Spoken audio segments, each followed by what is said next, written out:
I have a solution to the NBA draft lottery problems to prevent tanking, which I came up with.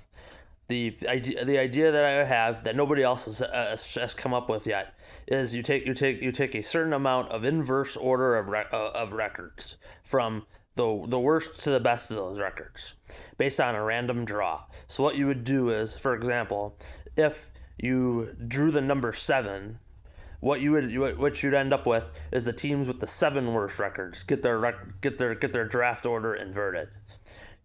In the lottery, which would go from 1 to 10, there would only be one ball. Each one is from 1 to 10. So one ball with 1, one ball with 2, one ball with 3, one ball with 4, and so on and so forth.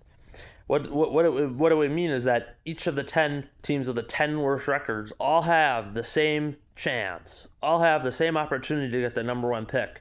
So it's not worth it to, in the last 25 games of the season, if you're in the 8th worst record, to try to get to the worst record. So you might as well see what you have in your young guys, develop them, get them to be playing to the best of their ability, because what's the point? It's a complete waste of time to try to get the worst record, because it's not going to do you any good. It's not going to increase the percentage chance of you getting the number 1 pick. So one ball each from 1 to 10 in the lottery, and whichever one is drawn, that's the number of records that are inverted from the worst to the bottom of that.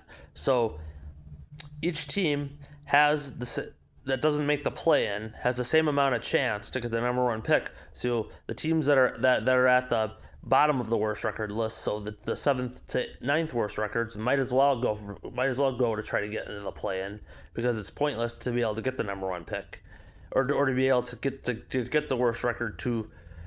It doesn't do you any good. It doesn't help increase your percentage chance of getting the number 1 pick. And the teams that have the worst records, there's no incentive to be from the 4th worst record to the worst record. So you might as well play your young players, and you might as well give it the good old college try out there. You might as well see what you have. It's very, very worth it to go out and play in competition. So the games will be funner. Stars will not sit. Players, all players that you'd want to see besides the stars, will also play. So it's very, very helpful. And it helps grow the game internationally. The league has grown 150% around the world since the Dream Team came along.